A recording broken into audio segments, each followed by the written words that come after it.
Good afternoon, everybody. This is Stereo Police.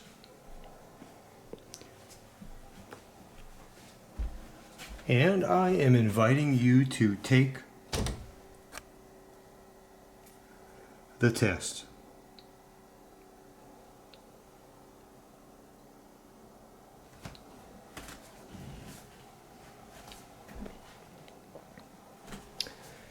This is a red pill test. All I can offer you is the truth. If you do not want the truth, do not take the test. Honestly. If you want to continue living in the Matrix, do not take the test. Sincerely. We all know, at least most of us do, that with hi-fi gear, the biggest differences you're going to hear between components come with respect to loudspeakers. Speakers. They're just vastly different in design and in sound. And they're almost... Speakers are the one piece of audio gear, the one component that's almost akin to a musical instrument rather than, a piece of scientific gear. And we all have preferences with respect to the technology involved. Do we like sealed enclosures, vented, ported, slotted acoustic suspension? Do we like horns? Do we like domes? Do we like what materials do we like? The list goes on. And we have preferences for types of sound. Do we like bright, dry, the types of mid-range, what kind of bass? It gets quite preferential.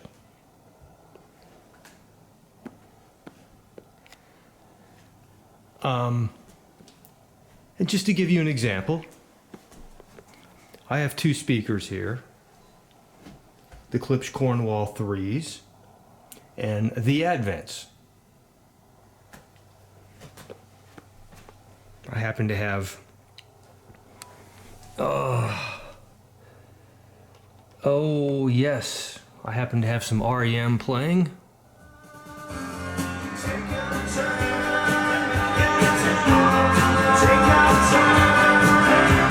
I'm going to switch speakers.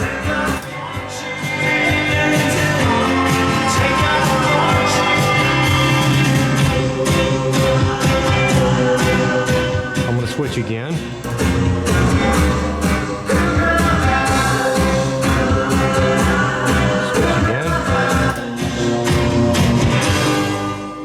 There are vast, to me it's very easy to tell the difference.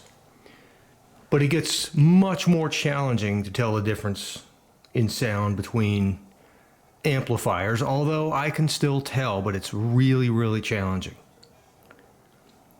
And then you get into the golden ear territory of people, and this is where I get skeptical. Can you really tell the difference between this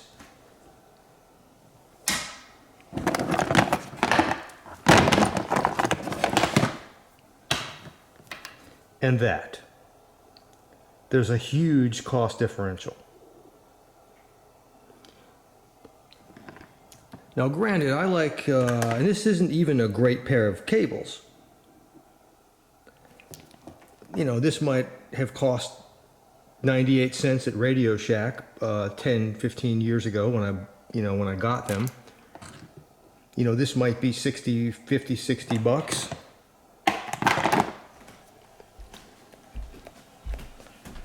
I believe these Audio Quests here are closer to $100. Can you tell the difference in speaker cables between this and that. There's a huge cost differential. Now, granted, I like having nice things for the aesthetics of it and the quality of it and the psychology of it. And I will admit there may be a psychology involved. As long as you admit to yourself, that's all it is. But are you a true golden ear?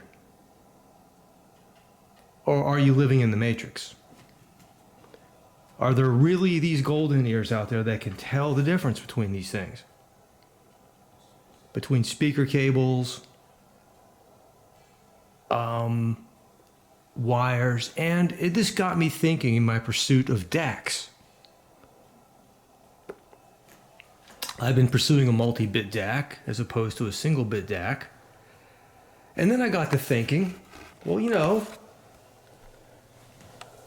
if you're a golden ear, you know, you have these DACs like my beloved NT503, which is a single bit. And I've got various modes like up conversion, DSD. I could go to non-DSD, 8 times oversampling, 4 times oversampling, 2 times oversampling, no oversampling.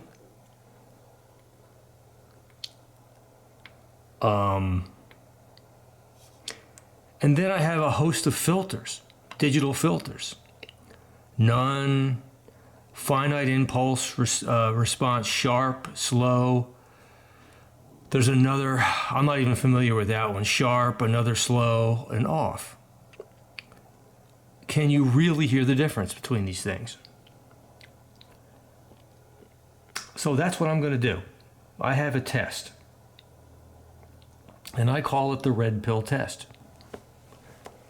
And I am going to play an REM song. I tried this with orchestrated music, and there was just not enough full frequency response there to really get a feel for it. So I'm going to go with REM, through the leak, through the TAC, through the Luxman, through the Klipsch Cornwall 3s. It's one of the best systems I have. Line straight. And I'm going to switch between the oversamplings, no oversampling, 2 times, 4 times, 8 times, then the DSD. And then I'm going to go back to no oversampling and then flip through the different digital filters. And I'm going to give you a chance to see if you're a golden ear. And I'm going to record it through my Zoom microphone in a nice setting here. And I want you to tell me if you can hear the difference. Now, I want to say this. Opinions can be wrong, but preferences cannot be wrong. Many times opinions are based on facts, but preferences are not. And I'll give you an example. I can set an apple in front of you and someone can say, I'm of the opinion that's an orange. And they're wrong.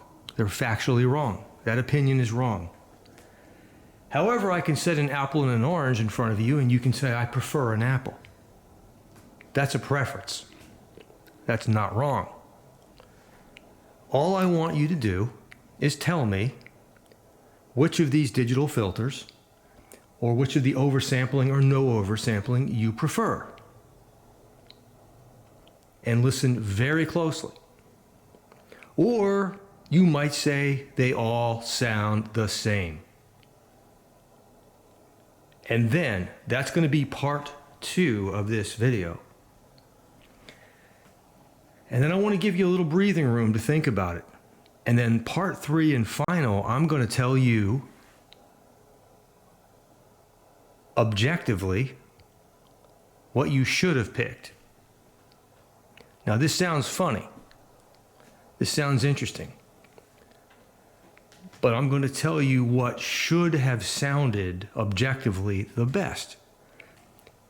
And your preference may be at odds with what should have sounded the best.